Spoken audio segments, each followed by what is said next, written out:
We're back again. Skipping formalities, skipping intros again. We're just rolling right into it because we got a lot, or maybe not a lot, to talk about with this one.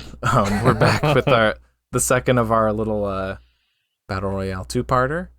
So welcome back again, ladies and gents, to another episode of There Will Be Duds. This is episode 183, and I'm your co-host TJ, and with me as always, I am Nick, and we are once again joined by... Hi, I'm Ida. And I'm Peyton. And this week, we watched a movie. It is our Dud Week.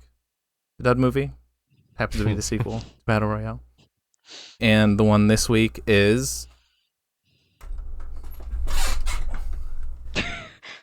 Oh, we've got a bit. Oh no, what's gonna happen? He's doing a bit. Oh gosh. Okay, that movie is... Oh man, that looks like shit. But, you know, you got what I'm going for. Yeah. Yeah. All right. Yeah, the hair is actually quite accurate. Yeah, okay, I like cool. the leather jackets that you got on. Yeah, thanks. I'm guessing you don't own a football. Oh. No, I don't. Damn it. That would have been the thing to do. Yeah. Just chuck it at my webcam. Merry Christmas! Merry Christmas! Yeah. Meri Kurisumasu! Yeah, we're doing Battle Royale 2. Requiem. Directed by Kenta Fukasaku. Even though it's credited as a Kinji Fukasaku movie. It's directed by Kenta Fukasaku. Feels like a lie. Yeah. Yeah. From 2003. It is a follow-up to the first one. And in it, there's a new program, a new Battle Royale program, and for some reason in this one, it's now to kill the people, the survivors from the first one, Shuya and his gang of terrorists, who are now terrorists. And so they get a new class and they send them to an island, but they put the collars on them, and I don't know. I can't do this. I can't even listen to it without bad premise. crying, laughing. That's as far as I could get. But you know, why even try to do it myself when I can just read the Wikipedia synopsis instead, which is... We have time for that? Which is very much... That's gonna be like 20 minutes. I'm not out, but I do want to read the first sentence of this is 3 years after the events of the abandoned island, the survivors of the previous Battle Royale have formed a rebel group called the Wild Seven, led by Makio Mimura and Shuya Nanahara. In an act of defiance, Riki enjoys with his unnamed daughter, but suddenly they hear the shock twist. The American soldiers detected by the bunker and soldiers is under fire, and the explosives have been planted by the several walls. And the American soldiers detect Shuya, and he tries to terminate him, but Wild Seven members kills the American soldiers, and they destroy the Tokyo Metropolitan Government building before declaring war on the adults of the very system that forced them to kill 8,000 people each other. And Riki and his unnamed daughter watches the horrified post 9/11, and the cement doll breaks in despair. That's the first sentence. Sorry, Yeah, that's that makes- a sentence? Yeah. I mean, that makes sense to me. I don't know what you guys are having trouble with. I feel like 10% of that is true. Maybe. Feel like I just read a student essay.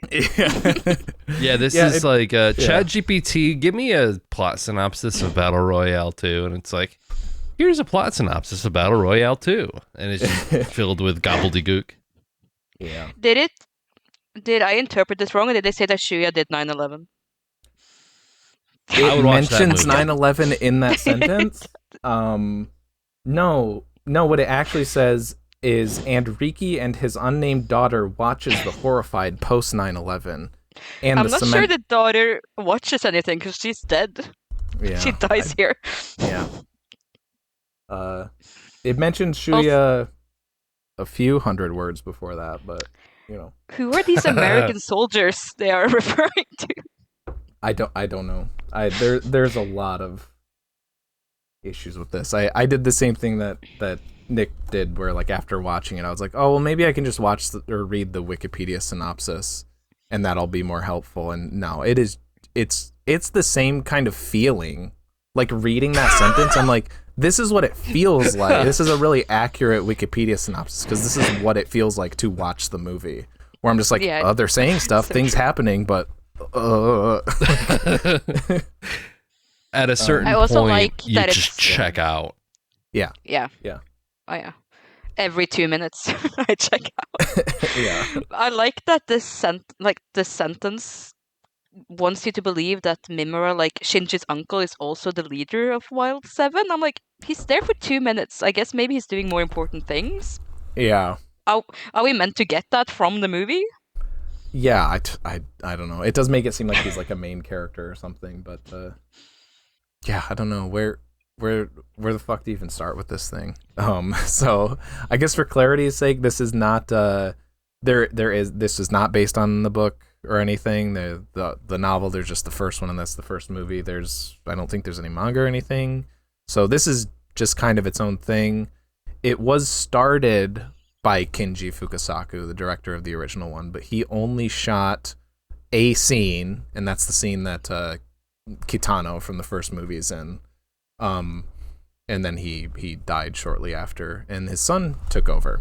And something I noted from looking at the Wikipedia was it said that Kinji Fukasaku shot one scene with Kitano and then died, I think, January 12th. Yeah, I wrote the day down.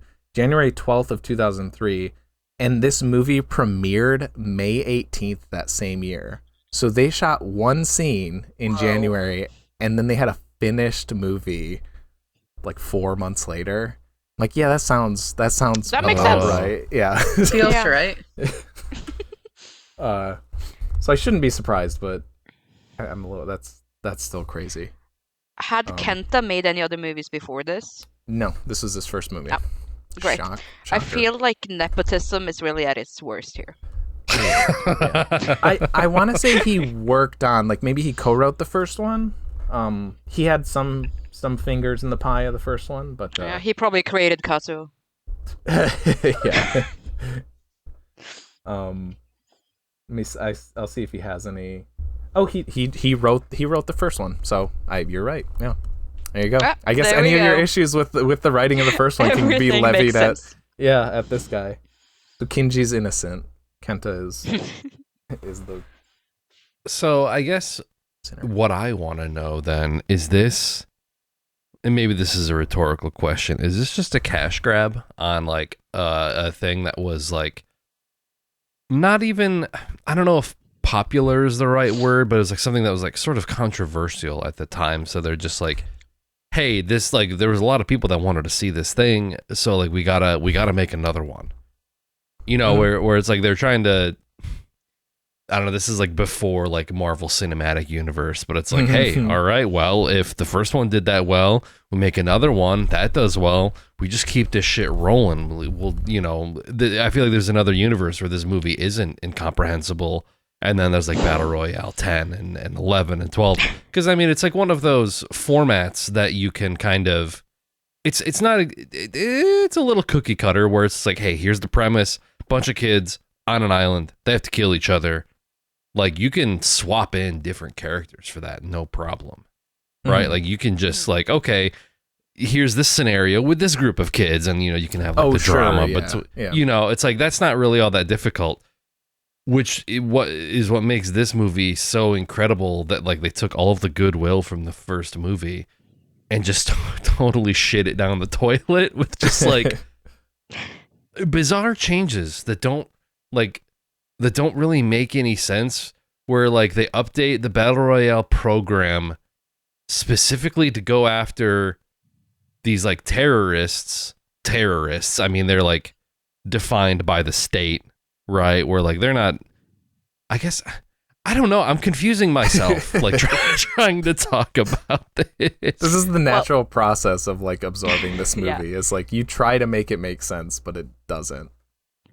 to be fair, they do commit acts of terrorism, like the Twin Towers at the beginning or whatever it Yeah. is. That's Yeah. supposed to be Shuya's terrorism, and like Mm. so they do commit terrorist attacks because Yeah. of their cause. But Well, even their cause, you're like, well, what's their cause? It's like to kill every adult. It's like, well, what is that? did you not What hear does his that mean? speech? What do you mean? Were Yeah, you what does that confused by mean? that speech? In a few, like you're all going to be adults in a few. Door based on Battle Royale. That's the real question. Yeah, it like, well, something that I noted the last like couple times I've seen this, I embarrassingly admitting that I've seen this more than once, is that like it feels like at the beginning it's trying to, I feel like the idea is maybe that it's trying to be like a commentary on like imperialism and how Yes. like when they're talking about America and like we, you know, when Riki's like listing off, which I did go back and time it, listing off countries for 93 seconds of the movie. He's just listing countries off. Nippon, 中国、リビア、エルサルバドル、アフガニスタン。 And then at the end, he's like, what do these all have in common? He's like, America's bombed every single one of them. And then you're like, okay, all right. I think I wrote in my notes, I was like, he's kind of spitting. Yeah, right. He's kind of not wrong. like let him cook. And it's like that like imperialism kind of breeds terrorism. Okay, yes, I can go for this. But then it's like then you meet Shuya and he's like, yeah, we're angry at all the adults because they won't let us be free. And it's like it just feel like he is literally a child. And then you meet him and you're like, yeah, this feels really childish and stupid. And also, you are murdering innocent civilians and children, like, with all of this stuff that you're doing. And you're just like, no remorse, when Shuya in the first one is like a pacifist, you know? Yeah. It's like, oh, I had to kill one person. And so now I'm dark Shuya forever now. Dude, his The 3 years character hardened him. introduction. Mm-hmm. Sorry, go ahead. No, that was it. The 3 years hardened him. Yeah. Oh, yeah. For Yeah. sure. When he's just like covered in the blanket in the room full of candles, I was like, are you shitting? Like, part of me, I was like, that is so like dramatic over the top that I was almost like, I kind of like this because it's so silly and it's so moody and dramatic for his character where it's like, yeah, I was like, I just watched the other movie and he was like, oh, he was not this. Mm-hmm. No. Mm-hmm. And the worst part is Shuya is not even the moodiest, most dramatic, most over the top For character in yeah. this scene.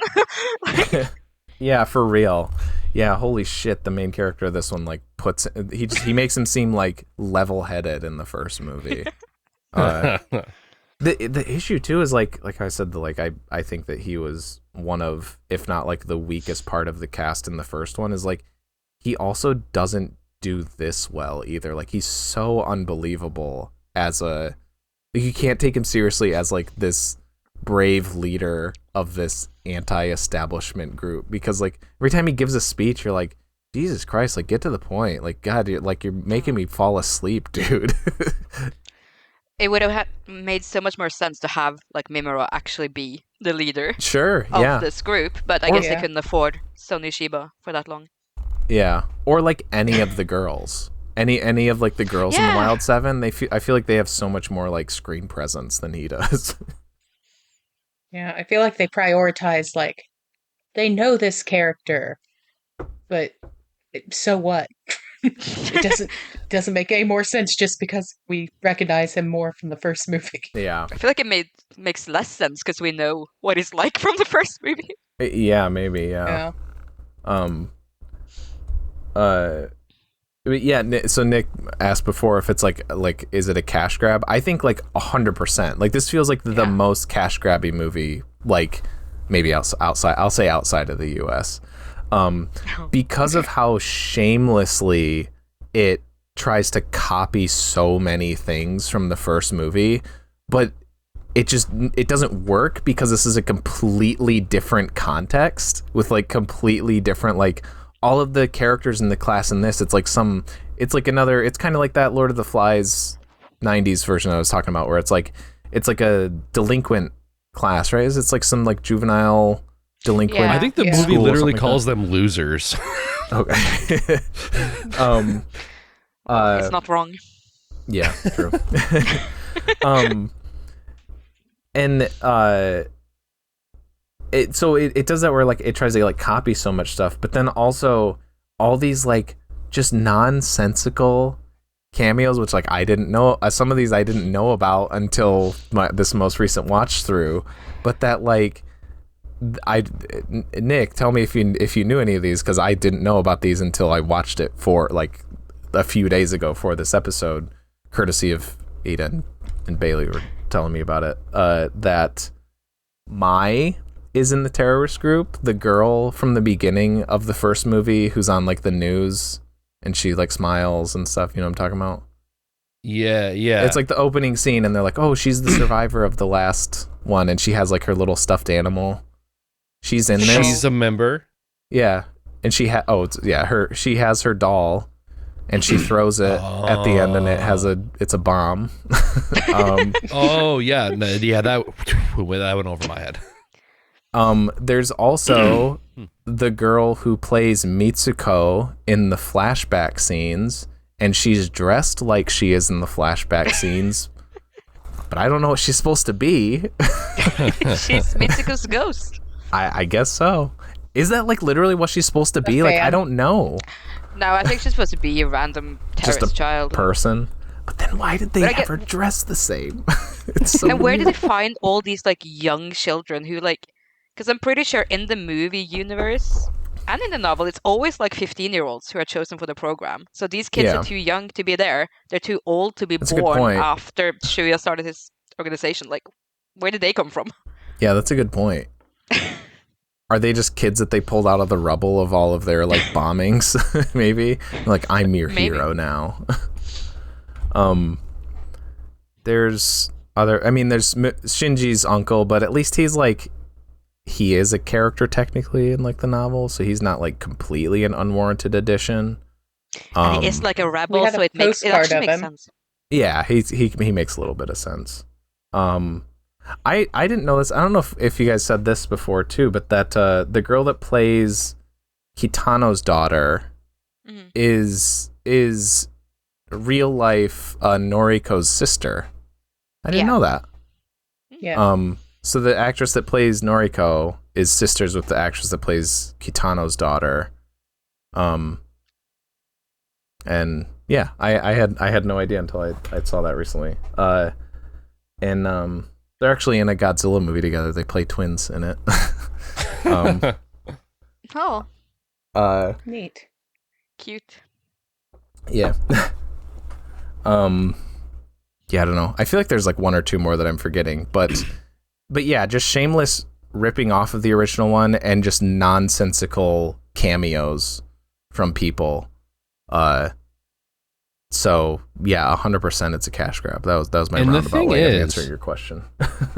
It would not be that hard to like punch this up into a sequel that works. Like what I said earlier, just like, hey, you've got this format, like kids go on an island, there can only be one winner, etc. There's a way to like introduce like the previous characters into this one. It's like, hey, they chose an island. The kids, basically run it back, right? So like the beginning of the movie, essentially what they do, they have like a new sadistic teacher who's like, hey, like not a new program, just so you're doing the Battle Royale program. Sorry, you're a bunch of delinquents and losers. You don't have a future. So just like, this is your life now. You have to do this. They take them to like a new island. They drop them off on the island. But then you find out that they're living on the island. The rebels are. And then they run into them. And then they're like, hey, we're like trying to like end the Battle Royale program. Sure. Like, we're going to help you get these things off your neck and we're going to fight back.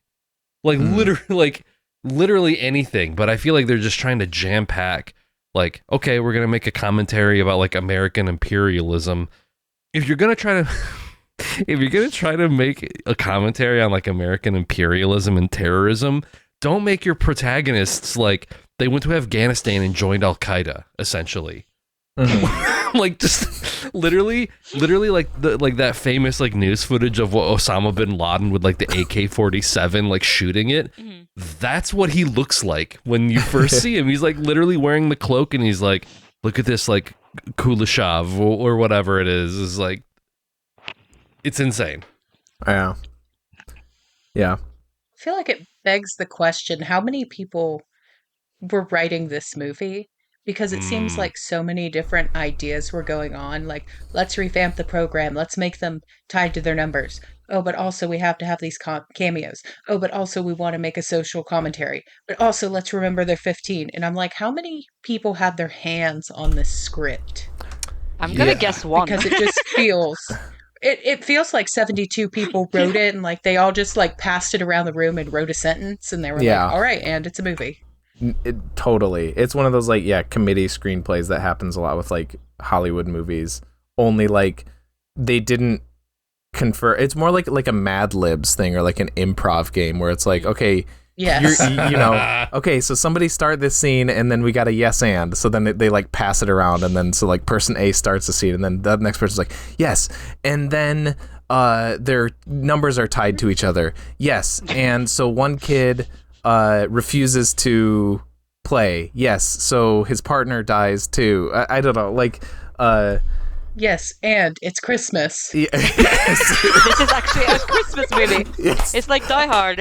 Okay, that was whoever in the improv group suggested that. They were like the one smart person like on the ball because that's like the best part about this movie. The best aspect. When they play the Christmas Really music, when he like reads out the dead students and stuff, that's amazing. Yeah, it that is never great. takes you out of the Christmas spirit. Yeah. It took me a second to listen and I'm like, oh wait, this is like Silent Night that's playing. I almost like I was so just like washed in it that I just like, oh shit, yeah, it is Christmas, isn't it? Technically. I was TJ. You hate the paired numbers thing, don't you?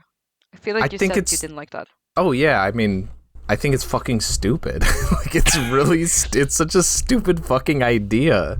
Like it doesn't make sense in any aspect other than we want to kill as many kids as possible as quickly as possible. It's like, that's not even the point of the program in the first one. It's like psychological like domination for like whoever's going to survive. They need to like, we're trying to break them because like we're gonna like have make them have to kill, their classmates or whatever. But like the tying to numbers thing, it makes no sense for what this one is supposed to be. The idea is that they're like, we want you to take these guys down. So what we're going to do is we're going to do this thing that makes it harder and like more unlikely that you will achieve the thing that we want you to do. And like there's no fucking point in doing it. Yeah. Other than I wouldn't. I'm sorry. I was just gonna say the one thing that I'm thinking like the writers were thinking is like, wasn't it fucking cool when that one kid's neck exploded in the first one? We want to do more of that. I think they that's learned like the wrong lesson. Yeah, that was the one thought going through their head. Okay, sorry, go ahead.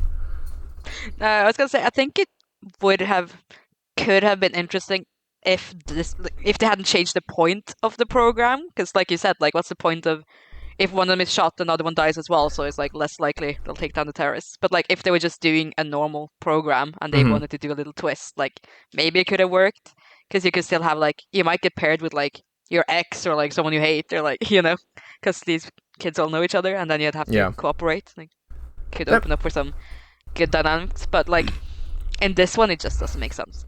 Although I do still think maybe they just do want to kill kids, because I don't understand why they don't just bomb this island and that leave. too. Yeah, that too. And it's like once the kids either all die or join the resistance group, because of course I'm going to join the resistance group when the other option is like this horrific game that sucks. They send in the military anyway. Like they just do that. They had the pros ready. They just didn't want to do it. Yeah. They blew up their spot. That's all they did. It's almost like it's like the government or whatever is just totally playing into and buying into this reality of like, okay, well, this kid, Shuya, he declared war against all adults, so I guess this world is now kids versus adults, so we're just trying to kill as many kids as possible. But then it's like, why don't you just kill the kids? Like, if that's what you want to do, why don't you have this classroom full of kids, just kill them, and then go to the island and bomb it and kill those kids too. It's so much easier. You save so many resources. Like, you got them. You literally have them in a cage in this classroom. Like there's no point to any of it. It doesn't make any sense. It's fucking it's maddening how stupid this movie is.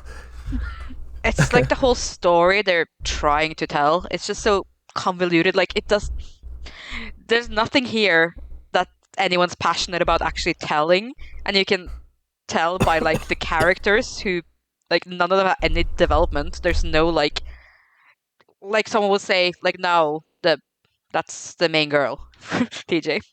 Okay. That's her name. Yeah. Okay. Like, now will be like, I like Taku, and it will be like nothing between them that shows why, or like, yeah, it's nothing. And then like the sibling relationship, I'm sure we'll get to that. What's the point? Like, if you could have really done something with having like the sister be a terrorist and her brother be one of the kids. And it's like one scene. Yeah. But she's like, I won't forget you, brother. Okay. Yeah. That's the first time it's ever brought up, right? Did they even like mention that before then? No, they just look at each other. Yeah, they look at each other, yeah. Yeah. You're meant to know, I guess. Well, see, that's the thing where it's like you could have something like that in the first movie, but that has the novel as like a source material, so you can be like, I mean, sure, you gotta like read the novel, but at least there's like a basis for like, okay, those are those characters, they're alluding to that. This almost feels like this movie thinks that it's based on a book or something, but it's not. Yeah. So it like includes character moments like that. That thinks the movie expects you that. to understand subtext that's not there. There's yeah. I think this movie is based on the Wikipedia article, because all the background information is in there. Yeah, the Wikipedia article came first. Yeah, so it just like came into being, and we're like, what the fuck? I just want to know what the fan fiction would look like that fixed it and gave it a book background. Like, okay, guys, I'm gonna make this make sense. I mean, what Nick said sounded like almost plausible. Like that could work within. Yeah, I could follow that. Like that that the terrorist group, how they're working or how they're recruiting new members is like they're, Neil Breening, like hacking into government secrets to like find where the next island is going to be, and then they're recruiting them like from the inside or whatever. I think that could be a cool idea, and I feel like you wouldn't have to change too much from like that initial, like storming the beach and whatnot to like make that what this story is, but it's not that. It's like some weird war movie where and it's like nobody's morals are consistent. You can still have like that more meditative tone too. You can still have the commentary about like American imperialism, and it's like the teachers, the government agencies that make us fight each other. We need to realize that we have more in common with each other, and if we band together, like we can take out. It doesn't the adults, but like the adults could be like people like that reinforce these structures of power, like the teachers that make them do these games and kill each other. Like that's like a terrorist organization that you can like. It's like, okay, I can believe their goal, not something like kill all adults. Well, what does that mean? That doesn't make any sense. And also, you killed kids in your building. So it's just like clearly you're not like really thinking out these things very well, because like you're just indiscriminately killing like whoever, and it's like instead of like having like that more somber meditative like political commentary, they're like, what if we had our own Saving Private Ryan? Because that is exactly what they're going for with the storming, like literally the first character, like when they're like in their boats and like one of the characters throws up. I'm like, oh, this is kind of how Saving Private Ryan starts. Like, it's like they're on the boats, they're approaching Normandy, and they're all sort of accepting that like we're about to like go into the shit. And then like they do that exact thing, and I'm like, oh my god, they're just aping Saving Private Ryan with like the little those things on the beach. I don't know what they're called, but like the little like the jacks things. Yeah, that's what I was thinking of. I'm like, holy shit, that's like exactly like the Spielberg movie. And then like just like all the artificial like water, like doom doom, like the CGI water splashes. I'm like, they like doubled down on like the digital blood effects and the digital gunfire effects. I'm like, because like the first movie, I was like, okay, there's like a few digital blood splatters. I don't love it. It's whatever. They're quick enough to the point where it's like, it's whatever. I understand why they might do that. But this is just like they double the amount of that, and it just looks so phony. Yeah. I also love like the double whammy effect on the boats of like, and this also feeds into the theory that they just wanted to kill as many kids as possible.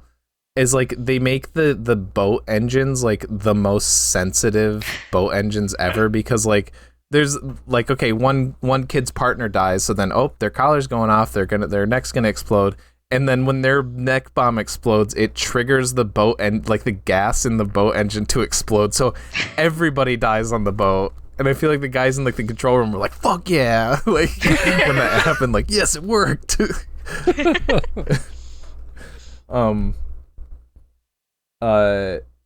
Yeah. So this one was, at least on Wikipedia, it says the screenplay is by Kenta and Norio Kida, who did not have a role or did not have a part in the first one. So maybe some of it's that guy, maybe not all of it was Kenta, although the fact that he directed this too doesn't really do anything in his favor. But I am wondering, like, if this was at least co-written by Kenta, who wrote the first one, is it really just like it? I don't. It's a big what if that, like, if Kinji didn't die, would this not be as good as the first one? But would this be like better? Like I feel like it would be. I feel like it would at least not be as nonsensical. I feel like it would be easier to follow at the very least. But you hand this to a guy who's never done a movie before, and like I also reading like some of his like intent with it. Like he said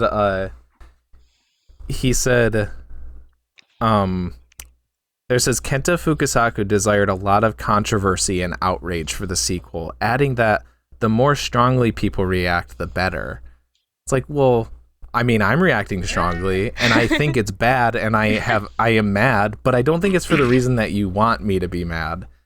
But that's a good crutch that people who make bad movies can lean on and be like, oh yeah, people are offended because my movie's so edgy and cool. And I'm like, no, I'm mad because your movie fucking sucks. Like, it's bad. That's why I'm angry. He's like, they're gonna cancel me for this one. It's like, it kind of sounds like you want that. It kind of sounds like you want to be canceled. I wonder if he thinks people will be mad about like the anti-American stuff, and I'm like, no, that's the best part. Maybe that's not the problem here. Yeah, yeah. That's what I like about your movie, sir. Yeah. Yeah.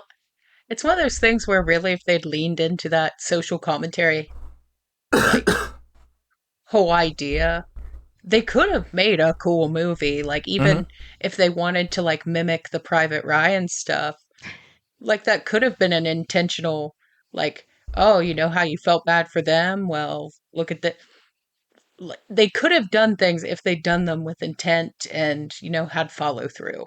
Yeah. And they just didn't, and it's frustrating because you see like the tiniest little grain of an idea someone had that then just did not get followed through with at all. Yeah. And like this movie doesn't even have a proper ending. It's just Shuya and Takuma looking at each other and then running out to fight like 50 military dudes, and then it fades into light, and then it's them in Afghanistan. I'm like, oh right, how the hell did the two of you fight all these military men who just came to the island? Like, that's power of friendship. The Yeah, power I of guess. friendship. And then when they get to Afghanistan as well, like they split up. Like the survivor kids Yeah. go one way and Wild 7 goes another way. I'm like, where the There's no- fuck are you going? How are you going to Yeah. survive out here? Right? I mean, they're basically the same as like what? There's no point in them not just like sticking together at that point. They're both like, you know, outcasts or whatever from their society because they broke the rules of the program. You forget though, it's in order to live, you have to keep moving forward, or whatever like empty platitude the movie will just hit you with all the time. The hardest part about living is not dying, or you know, it's I like, guess huh? Noriko has some speech at the end, which does kind of that. Oh yeah, she does. She has a Yeah. little like voiceover thing. Yeah, I guess that does kind of No, yeah. So you're like right on the nose with that. Yeah. Yeah, and you get that like that fucking forced like this movie insists it's telling you like these are deep characters with serious like emotional ties, and you're gonna cry when these characters die, and these guys are best friends, and you know it because we showed so much of it. So like you get that moment where they split up at the end, and you get that close up of their little arm bump as they pass, and it's like, oh yeah, but it's like that doesn't mean anything because these characters are nothing. When are we supposed to cry? Yeah. Like, at what point in this movie did I feel enough attachment to anyone to be sad? Because the big sweeping score comes in with the strings, and that's how you know that you're supposed to be very upset and sad about something. That's how you know real shit is happening. Which, by the I way, usually get sad around the 45-minute mark that it's still going. yeah. That counts for anything. I couldn't believe. Okay, so even though it wasn't, so Google and Wikipedia say, yeah, they both say that this is like 2.5 hours. So we were watching this the other day, and I was like, how the fuck is there still an hour left of this? How? And it wasn't, thankfully. I don't know. There's like a special edition that's 2.5 hours, I guess. But it's like 2 hours and 5 minutes or something like that. It's just about 2 hours. But even then, even though it was just 2 hours, like it feels so fucking long. It feels like an eternity. It drags so much. Because once they get to the island, there's like no differentiation between like locations. I feel like they're just sitting in the same goddamn room for the rest of the movie, and then they have the little they have like a couple more shootouts or whatever, but they're arguing over and over about what feels like the same thing. Which, by the way, you mentioned I was just gonna say, you mentioned the ending where they run out, like they run up the steps or whatever. That is, I didn't read this, but I'm saying it has to be. It's a reference to an old Western movie called Butch Cassidy and the Sundance Kid, because it has a very famous ending where the two leads, they're like cornered, they're down. It's like the same exact thing. Like they're kind of like in a little bunker like that, and they run up the steps, and then it freezes and it fades to white. But the movie ends. There's nothing after that, and the implication is that they probably died. And so this movie does that, but then it's like, yeah, but they lived. So they did make it because we can't kill them because they're the main characters. So, you know. No, so please kill them. Yeah. No, BR3. Yeah. I'm ready. Yeah. What would the third one be if they were like, well, we got to make a trilogy? What would the third one be? It would be what the Hunger Games turned into, where like the rebellion kind of overthrows the government. I guess so. That's kind of what this one almost feels more like. They skipped, what is it, Catching Fire, and just went right to Mockingjay kind of thing. So yeah, maybe it would just be like the latter part of that. Modern day adaptation taking on America right now. Yeah. Yeah, perfect. And then they'd have to have another like Japanese icon to play like the new, because there has to be an instructor, even if they're not like in a classroom setting or whatever. There has to be an instructor. So it'd be I don't know. Apparently, so maybe they would do this. Apparently, they wanted to get Quentin Tarantino to play the American president in this. Oh yeah, I saw that. But I guess there was like scheduling conflict, so they couldn't. But that would have been interesting. And also apparently, which this to me would have been even way cooler than that, is in Kill Bill, he wanted Koshibasaki Mitsuko to play Gogo's sister. Mhm. And I was like, those two in the movie together, that would have been so fucking cool if they were both in that. And she was like gonna be on like a revenge quest against the bride after she killed Gogo or whatever. Yeah, so I think we wouldn't see them together. I think Ko was supposed That's to be true. the sequel. Yeah. Yeah, probably. But still would have been really unless cool. you got like a flashback. Mm.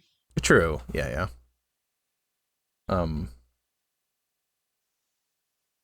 I was going, yeah, this movie, I don't know. I lost my train of thought with that, but I was just trying to think of who would play him. Talking about I like, did, yeah. better movies. About better movies, Something yeah. good. I was trying to think of, who would be the Japanese icon to play the third one. They should just bring Sonny Chiba back, and he's playing a new character. Yeah, I was now. gonna say. Yeah. I think Mimura dies in this one, but who Yeah, who it cares? is. Yeah. Flashback Yeah. Mitsuko was there, so it doesn't matter. Yeah, I did not recognize him in this. Because I was like, I know Sonny Chiba from Kill Bill largely, but Mm-hmm. yeah, I think He's maybe here I was for looking at my phone. 20 seconds. It's Oh, okay. blink and you'll miss it. It's like a flashback where they're like I think it's before they bomb the Twin Towers thing or something, and it's like him and this older guy, and they're Okay, Is it- that's I didn't even realize it was a flashback. I thought it was on the island. was it? I don't Sure, know. I don't know. No, Flip a fucking coin. Who cares? No, you're probably right. I think you're right.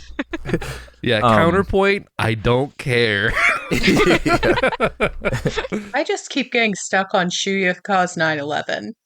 I can't get past that. Seems Even like if it that's didn't kind of cause what like they were. real 9/11, it's like the opening scene is so obviously referencing 9/11 that he might as well. Yeah, Nice. yeah, It makes as much sense as other theories. yeah. Shuyuka's 9/11, I'm for it. And he's the good guy. Don't worry about it. Never forget. Here's something. Why did they keep counting down the kid death? Like, was it? Yeah, I don't know. Was it just like, hey, remember this? We did this in the first one. Do you Yep. remember? Because at a certain point, I think it was like 9 to go or something like that. I don't think they did it again after that. I think they stopped counting. I think that was when Because- they got their collars off. Yeah. Colors. Oh. Yeah. Because I was like, why are we counting down until there's one left if clearly like the goal is to not have one like you You're right, can't that's you not can't even have the one point. survivor. You can't. Yeah. Because if you kill everybody, you have to kill the person who's connected to yours. So if you kill that person, you die too because their necklace goes off. So it's like there can't Yeah. be one. Yeah. They're counting down to nothing. I guess, yeah, I guess if you read the subtext as like they just want to kill all those kids, that makes sense. It's like evening it out because, Shuya and Noriko live. So now we'll kill everyone. So now we've got Yeah. the right number alive. That makes sense. Yeah. Or the intent is that, well, again, it's not because it's not like the original one, but it's like, I guess maybe 2 would survive. But that's another thing is like, I think that they do that. The whole reason that you're tied to the same number is because the same numbered kids survived in the first one because Shuya and Noriko are both their boy and girl number 15. But that was just like a coincidence. There wasn't any significance to that. It's just a coincidence that they happen to have the same class number, really. I guess that, they leave the classroom at the same time. I guess that's kind of the reason why. But other than that, it's not like they were the same numbers because that was written or whatever. But in this, they like make it such an important thing. Like, oh yeah, the Taku, like, he has a romance with the girl who's like the same number as him or whatever. But then also the ones in the classroom that die, like the kid who refuses to play, and then Kazumi. Yeah. Yeah. Good job. Oh, they're the first ones to die, and they're boy and girl number 15. And I was like, did they do that specifically because Shuya and Noriko were the survivors and they were number 15 in the first one? Oh, For sure. Probably. I think that's as long as like their thought process goes. They're just like, yeah, wouldn't that be fucking crazy? That's how people remember them. Don't you remember Shintaro, your favorite character, who wrote Friends on the football, so that you know? Oh yeah, I that forgot that was his he's name. your yeah. friend. Yeah. That's right. Unironically, my favorite character in that movie. Yeah. Really? I'm not surprised. Love him. It's giving your kind of character. Why do I feel like I've been insulted? It was. The other thing with the like tying the numbers together, and this only happens like once or twice, I think, but it like completely invalidates any like heroic sacrifices that happen. Like there's like I don't remember who, it's like still when they're on the beach or whatever, but there's one character who's like, you guys get to safety, blah blah blah, and he like runs out to like draw their fire, and then he dies. But he is dooming another person because if he dies, they die too. Yep. It's like, Yeah. So the sacrifices are still selfish and stupid because you're still killing another person. It's not, I don't know. Doesn't make sense. Yeah, it's clearly because they thought it's like, okay, the first movie had this premise, so it's like we have to up the ante, more of this, more of that, bigger, crazier, like, oh, it's not just a necklace, now you're tied to another person. It's like, yeah, they're just upping the ante for the sake of upping the ante and just like ignoring like any sort of like logic to it whatsoever, where it's like I don't know, there's like suspension of disbelief that I can do for movies, especially for movies like this that kind of have this like very heightened sense of reality, or it's like, oh, this is like sort of post-apocalyptic, so it's like, oh yeah, I can kind of get that, like that they put these kids through these scenarios for X reason because dystopian government, like I can get behind that. But it's like this movie, like if you think about it too hard, you don't even have to think about it that hard for it to not make sense, or like the logic to not work. Yeah. No. Yeah, it requires so much effort to like just pick apart like plot holes and whatever, that it's crazy that they like how could this have been made into a movie and nobody along the way was like, hey, this is stupid, like this doesn't make sense. Yo, this shit is whack. When this was like not like an insane budget by American standards, but this was like, I saw double the budget of the first one. And the first one is like, too, like maybe not as like popular overseas, but it won, the first movie won like it's like the Japanese equivalent of the like the Best Picture Oscar or whatever. So it was a very popular and like well liked movie over there. So just to go to this, just like it's crazy. I'm kind of maybe disappointed in myself mostly that like other than my fit, like we haven't talked about Riki at all yet. You gotta devote some time to Riki, who is, We were saving the best part of the movie. yeah that's it. Who is just, he's electric this whole movie. He's one where like I am totally tuned in every second that he is on screen. Like, and it's great because this movie is such a black pit of like, it's like the fucking brain. I didn't even plan on doing this, but it's referencing Starship Troopers again. It's like the fucking brain bug from Starship Troopers. It just sucks out any like any knowledge or brain power you have, so that like you don't remember any of it. But that's like the one saving grace, is like, because this movie is so forgettable, I forget so much about Riki's performance in this every time. So it's like watching it anew every time, and it's fucking great. He's so amazing. I'm just thinking about him like chewing the pills and looking up at the camera. Yes, That's really dude. weird. It's like, Sensei. Sensei.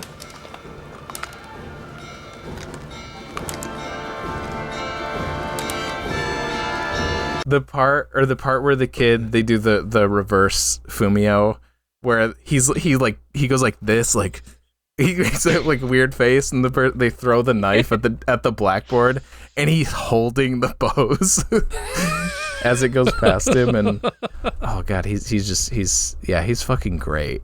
He's chewing the pills, and island, he's chewing the scenery. Yeah, yeah. when he joins the island and he has his little like rugby outfit on, he's so cute, and he just wants to play football with them. Yeah. Yeah. Okay, to which I have another question for you guys. Yes. Fuck, marry, kill, regular Riki, rugby Riki, or rubble Riki, which is him when he's in the pile of the building holding his dead child. So Is the dead child also here? no, it's just Riki. I just had to think of a third I was like, what's the third? There's got to be a third version of Riki in here, and I was trying to go with the double R thing. So yeah, rubble Riki. Oh yeah. He looks like Wesker.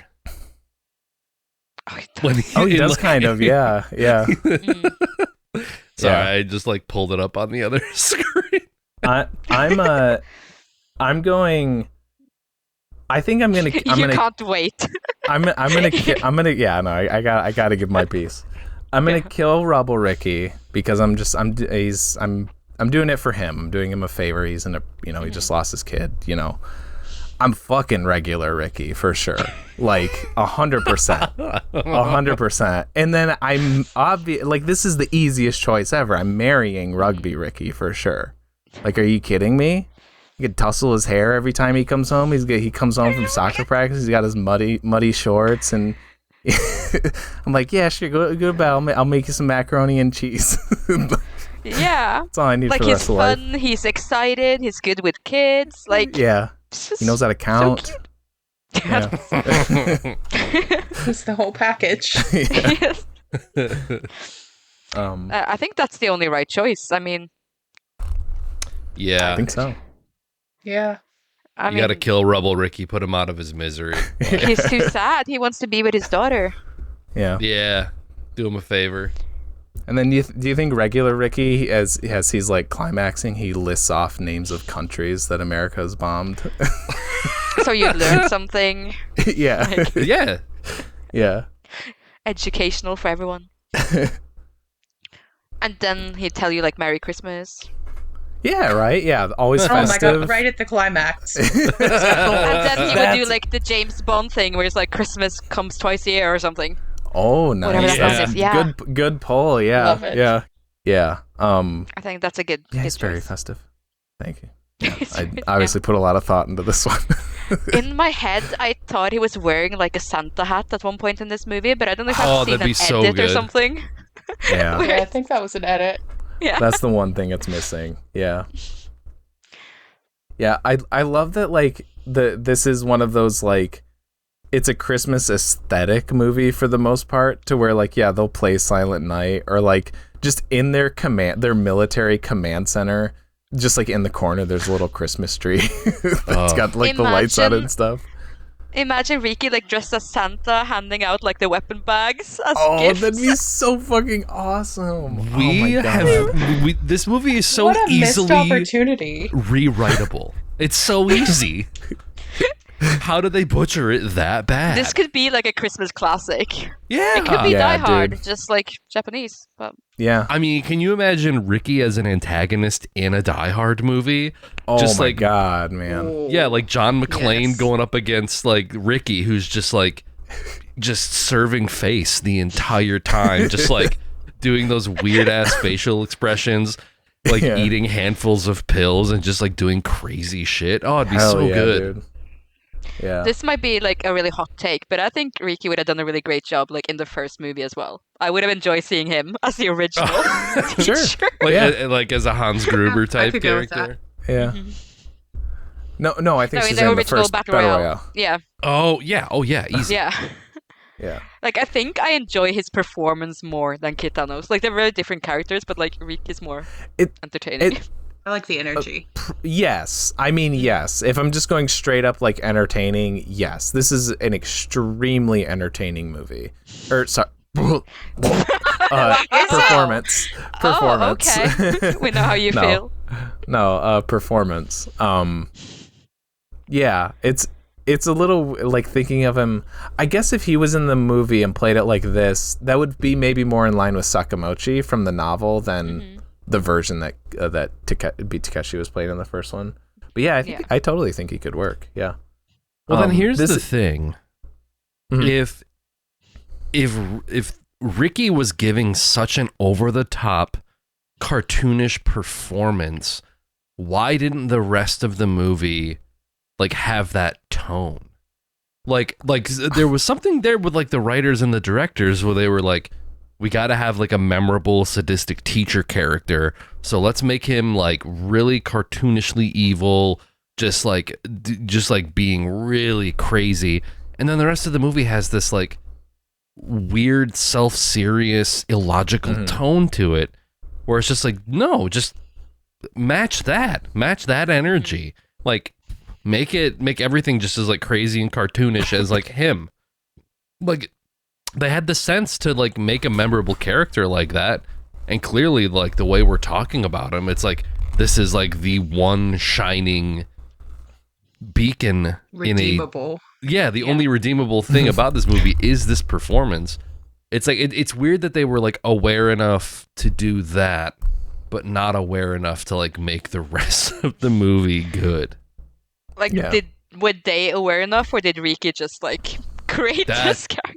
What if they did like the George C. Scott thing that they did in like Doctor Strangelove, where like if you guys haven't seen Doctor Strangelove, one of the characters, he's like a very like, the actor who plays him is like a very like old Hollywood, like, I'm an actor, and in order to get the performance they wanted out of him, the director told him like, hey, let's try a goofy one, like just do it normal, we'll try a goofy one.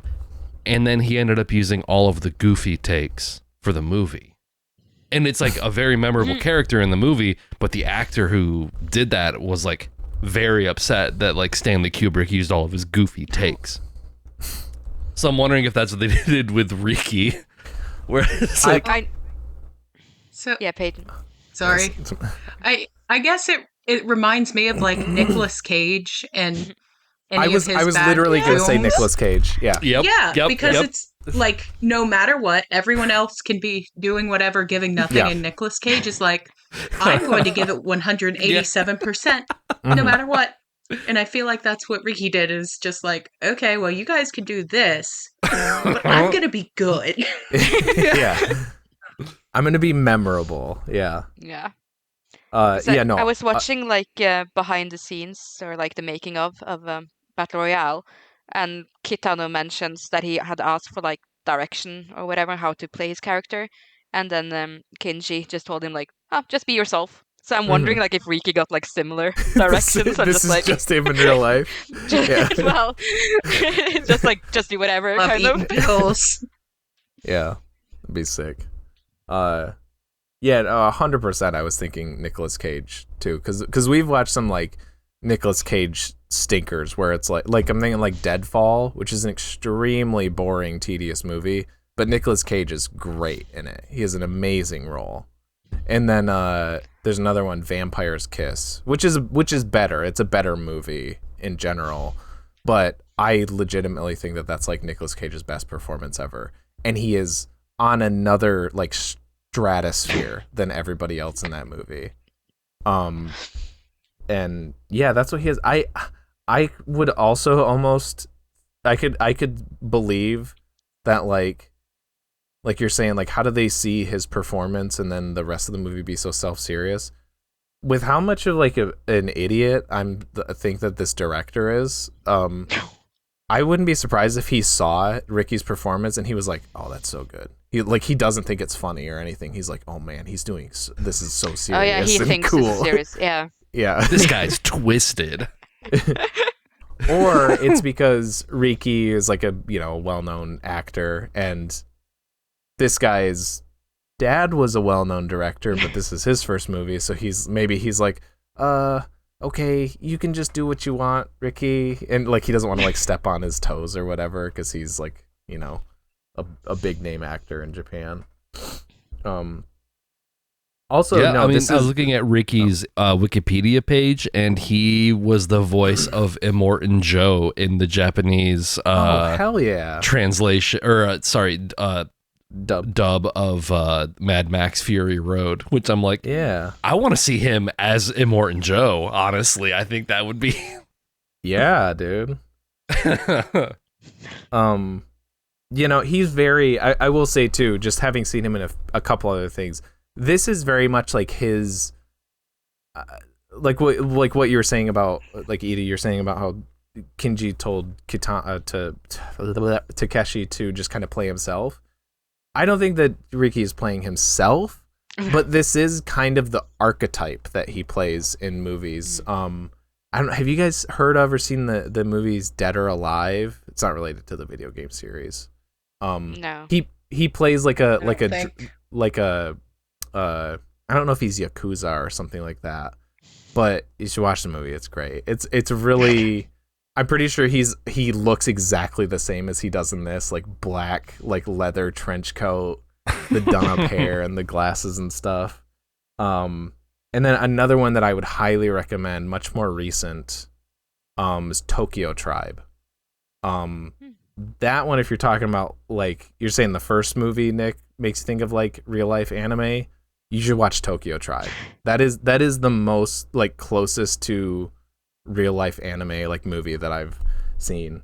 And he plays this like greasy, like disgusting, like gang leader. It's a rap battle musical movie that's like set in like this neighborhood of Tokyo, and it's all these like warring gangs. Oh my god! I love that. Sounds great.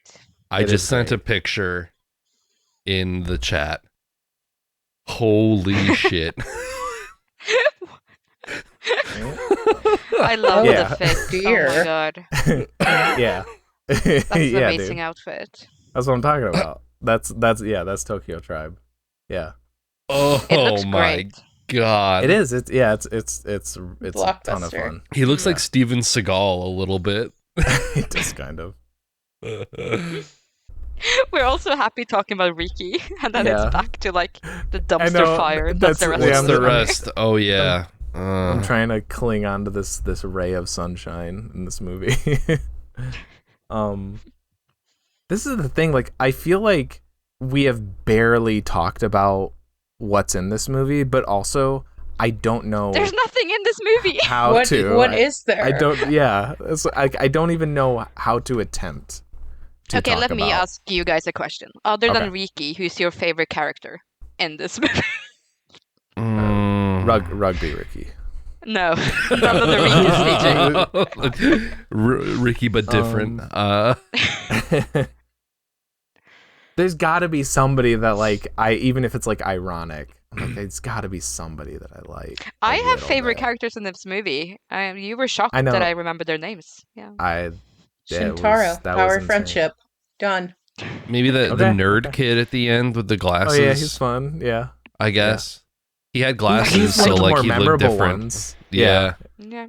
He makes it pretty far. Yeah. Jesus Christ. I like the Japanese like prime minister guy. I was literally gonna say like maybe him. Yeah. He wasn't on the same level as Riki, but he also like gave like a performance that was kind of like I feel like that was kind of like maybe them doing a little bit more like that political commentary that I was like, okay, this scene feels like it doesn't belong in this movie in the sense that like it kind of makes sense a little bit or is like doing that like social commentary and it's like doing an okay job at it. Where I'm almost like taken out because I'm like, this doesn't belong in this bad movie. This is like kind of an okay scene. This seems wrong. Yeah. What happened here? Is this a mistake? You accidentally made something good. Whoops. Yeah, where they keep saying that country in the West or what? Yeah. Just like That one country. these loopholes to not say the U.S. But then in the country. yeah, I'm glad you mentioned that, because that was something I kind of wanted to mention about Riki, is that or not about him in particular, but just like him in that scene where he's like, the prime minister's like, okay, if they don't succeed, we're gonna bomb the island, and then Riki's getting all like fussy, and he's like, why do you care so much? And then Riki like opens his collar, and you see that he's wearing one of the collars too, and then the prime minister's like surprised, like he didn't know, and he's like, I had hoped better for you, or something like that. I'm like, what does this mean? Why does he have a collar? And like the prime minister doesn't know, like, what does any of that mean? So it ends on a really confusing note. And then I'm so confused. Who put that on him? Than answers. Yeah, did he do it himself? I don't know. I don't know what any of that means. And then like shortly after is where he shows up as Rugby Riki, and he's all like inspirational and hopeful, and like, go on guys, get out of here. And then his collar counts down and kills him. And it's like, who started that countdown? What happened? I don't know. Did he do that? There's no explanation. I don't know. Is this movie like too smart for us? Are we supposed to understand? No, I'm gonna say no. That can't. I refuse to believe that that's it. Yeah, the fact that he's wearing, I feel like in a better movie, there would be some sort of dramatic reveal where it's like, like maybe it's showing his allegiance with the kids. Mm-hmm. Yeah, but why? That's the thing, is like, I think that is what it's supposed to be. Like, he has some sort of sympathy or something like that. I guess. But there's no reason like why he, set them up and put them in here, like had a part in that. I think the idea is that he was like secretly, like he's a mole or whatever. I think that's the idea. But also, For like, who? Shuya did kill his daughter, so like, why is he like, yeah, you guys get out of here. I'll needlessly sacrifice myself by jumping with this rugby ball into this pit as my head explodes. Like, I feel just like a great shot. Another half-baked idea. That they didn't develop. They were just like, wouldn't it be cool if he was really on their side, and then gave no thought to how it would get there. I feel like that is the answer to most of these questions, is that it's just like, they were just like, wouldn't that be cool? Wouldn't that look cool? And that's it. I wouldn't be surprised if there's like a deleted scene where like Rugby Riki is like his good twin brother, because they're like so split personality. It doesn't even like he goes from like popping the pills and being all over the place to just being like, go on kids, I just want to play ball with you this one time. Like, what happened? Medicine kicked in. Oh man, no, that's what I was thinking it was. Is his brain finally imploded from all the pills that he was taking. I like that idea though, that he has a twin brother, and then that's his pair. So like, he does that, and then the regular Riki dies in the control center. Like, that's how they get to him. Somehow, regular Riki has died. Yeah. But then, it is so funny how like earnest and like, it's again that weird, that unearned sense of sincerity that the movie tries to put on you, but that like that like happiness that he has on his face right before he dies is very good.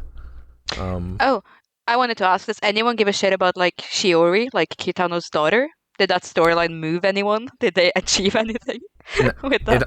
It also didn't, just about as nonsensical as the rest of the movie, really. I mean, I need to avenge this guy that I hated. Yeah.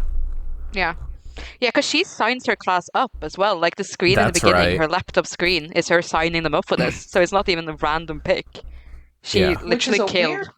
Like, so is the implication there thing then to bring up that you can do?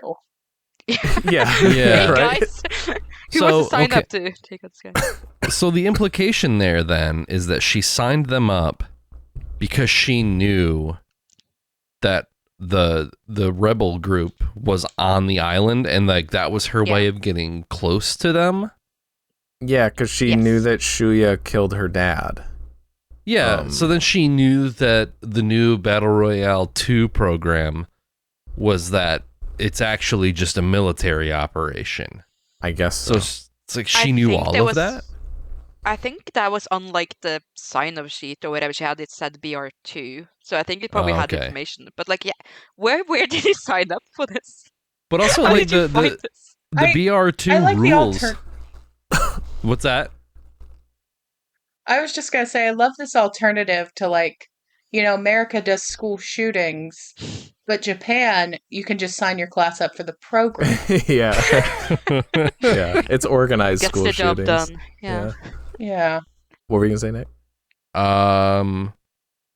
Yeah, just like the BR2 program is so specific that it's like I don't even know why they're calling it like a Battle Royale 2 program, because it's not. Right? It's not. Yeah. It's just not that. You're describing a military operation. Yeah. It is funny that like think of like the U.S. government going after like, I don't know, we'll just go with Al Qaeda since that was like the time. If they were like this is just, it's like making public, not like if it's something anybody can sign up for, it's literally just making like military operations public knowledge. So if they were just like, they just put out on the news like, hey everybody, we're gonna go do this, we're gonna go raid this like city in Iraq to look for Al Qaeda, and then Al Qaeda could just be like, oh, okay, good to know.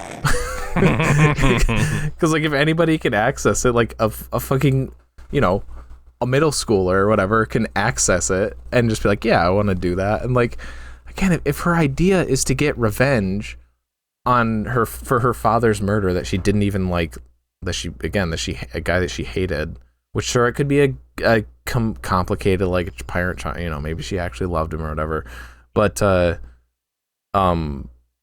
like literally the only reason she makes it as far as she does is plot armor. Because like the likelihood that they wouldn't have all just like basically anybody who makes it past the beach, I'm just like, it's plot armor. There's no reason that like anybody with the collars tying them to each other, with just like the chaos of it all, like they should have all been dead on that beach. Yeah. Her partner, which is like the more delinquent guy, because they're all delinquents, but the one with the big hair, Ryu. Yeah. He dies right before they get to take her collar off, so she's like inches away from that. Yeah. And like, so that's her idea, is like, I'm going to do that. This is the easiest and most sensible way to get close to this guy, is to sign my entire class up for this like suicide mission. And maybe I'll get close enough. It's good that I know that I'm the main character, or one of the main characters. Makes you wonder if she was the problem in their father-daughter relationship. Maybe. Hot take. He did forget her birthday though. Right. Yeah. But she signed her whole class up to die, so I mean, Yeah, but that was after. He didn't know that. Maybe she wouldn't have if he'd remembered her birthday. It's funny. If someone doesn't remember your birthday, sacrifice your life. Murder 40 people. I mean, I'm petty. Yeah, I get it. Yeah. Yeah, it's funny that like, on the one hand, for like your main characters, you have Shuya, who is a terrorist, and then you have Shiori, who signs up her entire class for this program, and then the other main character, Taku, is still somehow like the worst character. Like he's worse to us than like either of them, and he's just like a normal kid, more or less. But yeah, the expressions that he makes when he's yelling, like it makes me physically ill. Like it makes me so angry to look at him. I hate him. It's just 'cause he has no floor.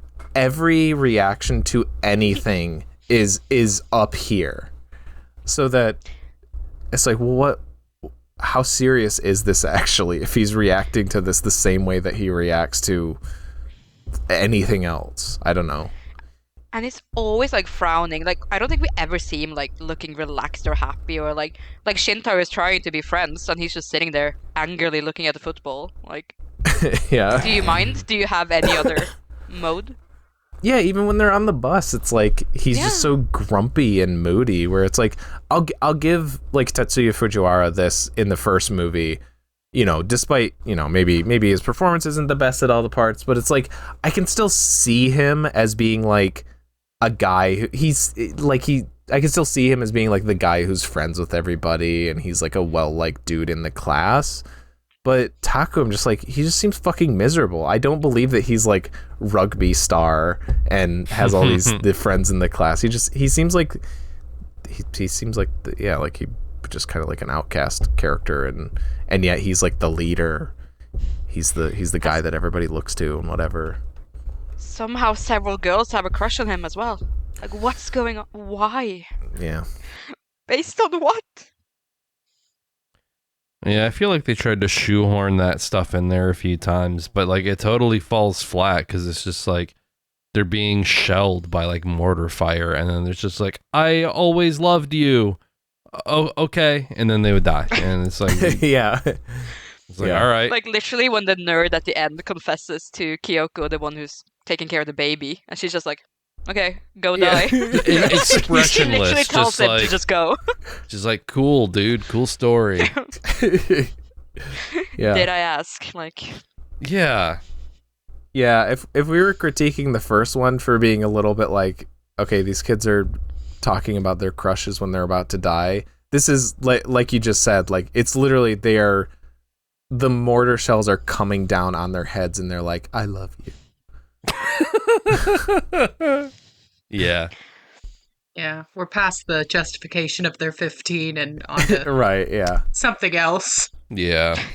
I feel like the only realistic like way to do this with like kids doing this, like when they're on the beach, is again why I don't think that like any of them would have made it past, is just panic and then dying. Like that seems like since again it's kind of aping the Normandy beach invasion, and those are people who were like in the military and trained for it, and yet it's like this extremely harrowing, like horrifying, traumatizing, like stressful experience, and like tons of people died from that, or like during that, and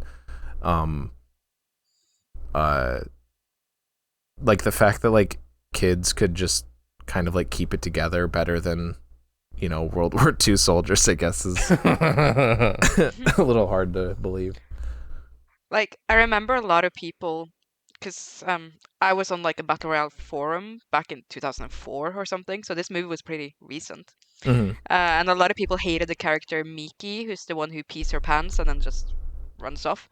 But I'm like, Oh yeah, kind of fair. Like she just panicked and like yeah, lost it. You can't really. That's more of a Valid. natural reaction. Like 100%. Yeah, that feels.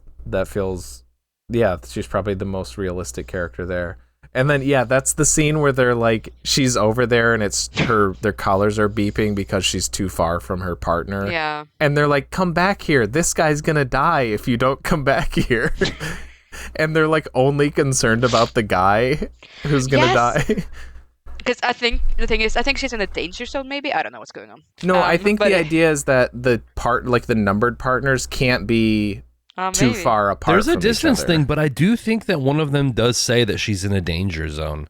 Oh, okay, which- maybe that's it. If I might nitpick this a little bit with the first one too, they didn't really do much with the danger zones. I don't know, like what Nah. would happen? Because like in games It like would trigger the, because I that get- does happen to a character in the book. He gets kind of like lost, and he ends up in a danger Okay. zone. And oh, okay, because you know in games like Fortnite or like PUBG, it's like the storm, right? The danger zones are kind of like the storm closing in. It's tightening the playing field. I assumed it was going to be like, okay, well, you know, there's going to be like rockets dropped on you, or we're going to like employ like military guys to go out and like hunt you down or something. It felt like it was underutilized a little bit in the first one, but especially in the second one, to the point where, like, I think other than that one line where it's like, you're in a danger zone, they never talk about it again. Which, like, yeah, I know they take their clasps off like halfway through the movie, and like that's not really even like a thing anymore. But it's just like, yeah, they do even less with it in the second one. So like, why bring it to my attention? Why make me even know about it? That's true. That's something I hadn't really considered, just knowing the book of the first one. But they really don't, like, they don't even cover like Shinji's, the hacker's plan in the whole first one was to like get them to shut down their system. Like, he wanted them to do the turn it on and off again because he knew it took a minute to reboot, because there's a danger zone around the building that all the military guys are in. So by resetting the system, that would shut down the danger zone around the building so that they could run in and bomb them. That was the whole idea. But yeah, if they even had danger zones in this one, I didn't even realize that. Yeah, they do, which doesn't really even make sense crazy. because it's very different. Because in the second one, they're there on a mission, like they're going to go find Shuya. They're going That makes to it even anyway. dumber.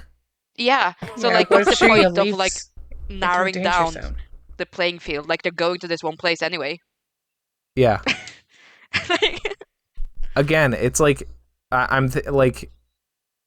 why it doesn't make any sense for like what they say the point is. It's like, again, putting this in realistic terms. Imagine if, again, I'm just trying to like equate it to like something of the time. So say that there was like a military operation to storm some building that they thought that Osama bin Laden was in. But they were like, all right, we're going to do this, but you guys can't go in this room or we're going to kill you. And also, if this guy dies, then this guy has to die. And also, we're only going to give you a certain amount of time to do it. And they're like, well, but that's going to make it really hard for us to do the job correctly if we're worried about all these other things that could kill us unnecessarily, that are only going to do that because you're saying that that's a thing. If you give us more time and more, prep time, and it's not as dangerous, maybe we could do this. But you're adding all these things that are going to kill us, so it's going to make it harder for us to complete the mission. They're like, yeah, well, you'll be fine. Just go. You'll be good. because like, Yeah, didn't you see the first movie though? Yeah, basically. like, Yeah, they the had only danger thing, zones like, in the first Shuya- one, so Yeah, the only thing Shuya and the Wild Seven had to do was like wait until enough danger zones are out and go to one of Basically. those and be safe. yeah, Like, yeah. Good point. Yeah. just notice where the kids can't go and like aren't going to. I Stay can't there. I can't believe that there's danger zones in the second movie. I didn't know that until you said that. I didn't know that. And that makes it so much dumber. Everything you learn about this movie makes it make less and less sense. That's insane that there is danger zones in this movie. Oh my god. Rugby You know what I Riki. Rugby Riki. Shh. Yeah, calm down. Ooh, just see that smile? Oh yeah. Okay. I'm good. Would have been cool though. What they should have done is like they should have used all their collars, the ones that didn't explode, and like use those like later on to like tied them together to make a super bomb. Yeah, to, like throw them. IEDs, just like Yeah, yeah. Maybe that would have been more appropriate. Or it's like lure them to the danger zones. It Yeah, only sure. works It's like- if you have collars on. Well, yeah. Yeah. You have to get them in the collars first, and then Yeah. lure them to the danger zones. And It then just becomes also more and more convoluted. And then also, depending on what character you are, the collar can take anywhere from like 5 seconds to 2 minutes to explode. Because there's like the Kazumi, the girl in plot the armor. when they're still in the classroom that dies with like the big like spiky blonde hair. She's running around for a really long time. Yeah. And then I feel like there's some kids on the boat where like their partner will die and they'll be like, "Oh no, I'm next," and then it's like 10 seconds. And they're just maybe. Yeah. Be funny if they just like didn't like set the collars to any specific time for that. They're just like, when this happens, trigger this one, but it's just a random amount of time. It doesn't matter. It clearly doesn't matter. I like to think they have someone there who gets to trigger it, and it's like, just wait until it'll be the most dramatic and then do it. That'd be Yeah. They got one trigger man. Yeah. That's what they had Rugby Ricky doing. He was sitting in the corner of the command center the whole time while regular Ricky was like issuing orders and stuff. And they just had him over in the corner. He thought he was playing like Tetris on the Game Boy, but he was actually like commanding all these things. And then when he found out what they did, that's when he like broke out and he was like, "All right, I got you guys." I love Rugby Ricky. Oh man. That would make me cry if like they actually did that and then you see a scene of him realizing what he was doing and he's just like his like tear go down his fun game with the kid. Yeah. Aw. But that would be like a cry-worthy moment of this movie. Yeah. What did your notes say, Peyton? Because you found like the old ones. Oh yeah. I never even ended up getting them out. Aw. The truth. My plan was to get them out, and then I never did. Oh. What if we lost something really important? I'm sure there was a gem in there. Yeah. Was it notes when you were watching it or was it like after the fact? Yeah. Because I'm like, okay. If it's like on Way back when. Sorry. Go ahead. No, I was just gonna say it was way back when. I think you were involved when we did the novel reread, and then it was like manga reread. Oh, and then yeah, it was like, yeah. well, let's watch the movies. So it was my notes from back then. Okay. That was actually that little like book club thing we did. That was what kind of inspired this podcast originally. So, yeah. in a It's a sense. fun fact. Yeah.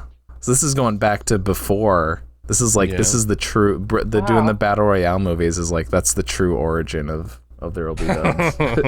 You're saying that Battle Royale 2 created There Will Be Duds. I mean, it's part of it. Yeah, I guess so.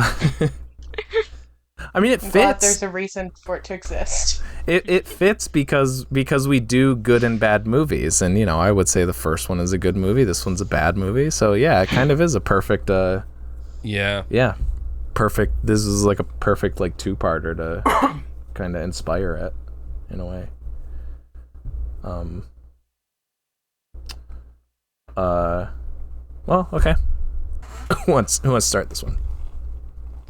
I'll start. This is a capital D dud for me. Not Ricky could not save it, unfortunately. The scenes where he was in and like chewing the scenery, those were great. I loved how unhinged he was. But it really could not salvage the rest of it. Like this movie you could have cut like 40 minutes from this movie of just unnecessary battle scenes and fight scenes that are like largely like illogical, but also just sort of like inconsequential, like the Saving Private Ryan in Normandy scene, and then just like the last scenes where they're just like fighting soldiers over and over and over again with like this dramatic music swelling underneath it. It was just like, it was so boring. I was so bored. Just ugh. So yeah, Ricky is a spud himself. He is the spud. But Yeah. he could not save this movie. So it's a dud for me. Yeah. I think I think I do have to land on dud just because this is such a like miserable, forgettable experience every time I watch it. I kind of want to do like a little asterisk, and like if you are in a very particular like boat like me where you are like in a Battle Royale fandom and you have people who are like deeply familiar with the source material and stuff, and you can really riff on like this niche esoteric shit throughout this movie, like cause like when we like watched it the other day and we're like riffing on it or whatever, like that was, I had a lot of fun, and I'm like, I was thinking like watching it, I was like, maybe this is a spud, like because I had a lot of fun like riffing on that with you guys, but that is a very particular aspect. So I kind of want to say like for me, for for a weird like weeb like me, it's a spud. But I think general audiences, it's a dud. Like if you're, which I think is like, you know, probably if we had an audience of just casual viewers who are like, what are some good bad movies to watch, right? This is not one of them. So, yeah. That's what I think. No, yeah. I agree. I was gonna do like the hot take and say I think it's a spud, because I personally had a lot of fun watching it, but only with other Battle Royale fans, because Yeah. the entire fun is to make fun of it, because it's so shit. Like, objectively, it's a bad movie. Yes. Yeah. but like 100%. Riki kind of saves it for me. He's so funny. I can't even think about him without laughing. Yeah. I think, yes, it's boring and it drags on, but then it's like those moments of like, he really saves it. Okay. Yeah. Like, I will light up when he's on the screen. And there's some of like the callbacks that works on me, because I'm like, oh, there's Shinji's uncle. Oh, there's Shuya looking at the class picture. Oh, there's no, like, you know. So those little moments.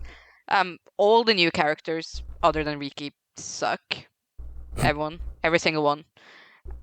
No one's cool. Well, I kind of like Ryo, like the delinquent with the big hair, and I do like Kyoko, the girl with the baby. I think she's kind of cool, but like, none of them are really real people. I don't care about any of them. Hearing people cry at this movie shocks me. Yeah. Yeah. I'd only cry because it's so bad. Yeah. Yeah. But it's still a spud. You know, I had fun. I'm gonna watch it again sometime in my life. All right. Yeah. I mean, dud. Like, for me, I can have fun watching any movie with a group. Like, if I can talk during a movie, Yeah. I can have fun during it, because I love to shit on anything. But just in general, yeah. Other than like Riki, like, there really isn't. It takes itself too seriously for you to even enjoy it as like a bad movie.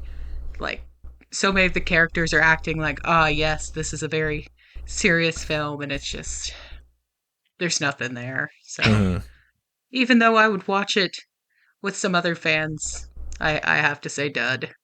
Okay. Okay. All right. So it's it's a complicated mess of a movie. I think we can agree not to recommend it to anyone ever. Yeah. Right. If you make them. Even if that's a good way to put it. Yeah. I might like watching it with some certain friends, but I would never recommend this to anybody at all. And even if there was like a new Battle Royale fan in the fandom, I would tell them to just stay clear. Like, if you're not already like tainted by it, then if you're don't. feeling masochistic, go watch it. Yeah. Oh, here, rite of passage. Here's a what's worse, Battle Royale 2 or the manga? Battle Royale 2. Yeah. Okay. I would say yeah. I think the manga is worse. Oh. Because there's nothing in the manga that I like as much as Riki. And the manga takes longer than 2 hours to read, so, you know, it's Both good points. that's my argument. But both answers are fair. We got a little bit of time. If we keep this quick, can we talk about Final Destination Bloodlines a little bit? Ooh, have you seen it, Peyton? No, I haven't seen it yet. I haven't seen it either. Do you guys have you guys watched those or anything? Maybe we can do this. Yeah, I've watched the first 5. Oh, okay, you have. Oh, okay. Yeah, I watched the first 5. I just haven't seen the new one yet. Okay, I think I could still talk about it briefly without spoilers. Yeah, go for it. Have you seen any of them, Nick? I've seen the second one. Just the second one, okay. I saw it at a birthday party, and I was probably too young to see that. So yeah, I had only seen the first 3, but then before this one came out, Kalia was like, "Oh, we should watch all the other ones." So we did, and It's actually a really solid franchise. I was surprised how much I liked most of them. I think the fourth one is really bad, but other than that, they're all pretty good. And this one, nostalgia aside, this might be my favorite one. I like that it's like a little, like my biggest issue with the later ones, and again, this is the worst in 4, is that it's just doing this same thing, but just not offering anything new. Like the one worry about this franchise is that it's like, okay, it's these people who they have a premonition, and then they save themselves from it, and then all the people are killed off one by one by death, by you know, the unseen entity of death. It's not like there's no serial killer, there's no Jason or Freddy, there's no like, how do we kill him, how do we stop it? You can't. It's death. And I think some of the sequels just fall into this kind of boring rhythm of like, well, the characters just kind of stand around and then they die. And I like that this one kind of does something a little different. Like they have new kind of ways to combat it. And you know, there's a whole thing with like the family tree, because they established this in like the second one. It's the second one that like, so if somebody involved in the premonition, so in the second one, it's like the highway crash, and one of the people involved in that saves this other kid who was going to get like crushed by a tree or something like that. The logs was like a logging truck. Well, yeah, that's in the first in the first scene. But no, okay, so there's this kid unrelated to the car crash, but he gets saved by one of the people who was supposed to die in that car crash. So then he becomes tied to them, because if that person wasn't alive, he wouldn't have been saved. So now he has to die too, right? Right. Yeah. Okay. Because if they died when they were supposed to. And this movie is just kind of like an expansion of that. It's just everybody in this is kind of like one of those characters or whatever. And it's got some of the best deaths in the series too. And yeah, I really liked it. What'd you think? I mean, we kind of talked about it, but yeah, I really liked the premonition scene as well. Like, it's one of my favorite premonition scenes. The way it was like shot and everything. It looks really good, like visually, and it's like, I don't think this is a spoiler either. It's like set back in time, so I really like the fashion and like the style of everything. It's like the 50s or 60s or something. Yeah, and it's really like probably the one premonition scene that's given me like the most anxiety watching it. Yeah, I think it's really good. Yeah, I was planning on watching all of the old ones to watch the new one, but we still have to do that with like the Mission Impossible movies too. So I don't know if we'll be able to see Bloodlines in theaters or not, but I do have them on the docket to like marathon the old ones to watch. Because the thing that I remember the most, the things that I remember the most from the second one is like the big logging accident, and then the other thing I remember is pigeons.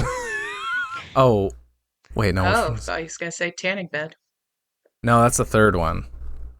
Oh, what's pigeons? He comes out of a building, and like the two people are running, and they're like trying to warn him. And one of them yells pigeons, and then the kid's like, oh yeah, pigeons, and he runs over and like messes with them, and the pigeons fly up, hit this operator, and he drops a glass pane on him. And he just pancakes. Yeah, I remember like even seeing that, and like as like a kid and being like thinking it was funny. I thought you were gonna say the kid exploding at the end of the movie. That's the part that I always remember. He's like standing at the grill. That's the kid who gets saved earlier in the movie, and they're like having that conversation at the end. They're like, "Oh yeah, he was gonna die last week, but that nice man saved him." And they were like, "Who was that?" And they're like, "It's one of the guys that died." And then it just cuts to the kid, and he's standing at the barbecue, and it's just like Yeah, doesn't like an arm land on the table or something like that? Yeah, okay, I remember now. Hell yeah. What's supposed to kill him? Just nothing? He just implodes? I don't know. I think it's gas. I also I love don't that, know. like, There's no the need grill. for that explosion to be that big. It also implies that like Death has a sense of humor, like he was waiting for that moment for them to realize it and then blow him up. Yeah. Yeah, I totally think that that's the idea, because that happens like basically every end of the movie is like the character's like, okay, we're safe, we beat it, and then it's like 6 months later and they're in France now and they're like, oh man, isn't it so great that we beat him, blah blah blah, and then they're like, wait a minute, that's not what actually happened, and then they get killed again. It's like, well, he could have just done that at any time, but I think he does. I think Death does like wait for them to realize. It's better when they realize it. Yeah. Yeah, when they know it's coming. Hey, TJ from the future here to interrupt because we pulled a movie from the cup like normal at the end of the episode, but after the fact I realized that since we doubled up recording this time, we have a lot more time before we record the next episode. So I was like, we just kind of missed our anniversary episode where we normally do trilogies anyways, and there's about to be a new trilogy coming out, so decided to push back the cup pull to the next episode after this, and now the actual next episode we're going to do is going to be on the 28 the later trilogy, the 28 trilogy, whatever you call it, 28 days, weeks, and now years later, which will come out right before we record the next episode. So it should time up perfectly. So yeah, make sure you watch it. You're gonna have to go to the theaters, but make sure you watch it if you don't want to be spoiled and all that. I was gonna do the normal prolonged outro thing where I talk about our social pages and blah blah blah, but it's weird to do it out of the normal flow of the episode, so I think I'm just gonna leave it there. So yeah, 28 trilogy might be a long episode. We'll see. Probably should be fun though. All right, back to me for the outro. Bye bye. Thanks once again to our guests. This actually will be goodbye.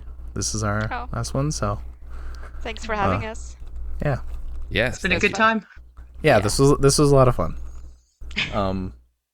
And so now, with all that said, I mean, how can I not say Meri Kurisumasu? There you go. Perfect. I'm TJ, and with me as always. As always, I'm declaring war on all adults. And I'm Nick, and our special guests today, Ida. And Peyton. And it's a good thing we're all under 20, by the way. Yeah. So Perfect, yeah. Nothing to worry about. Sure. We could just Hi.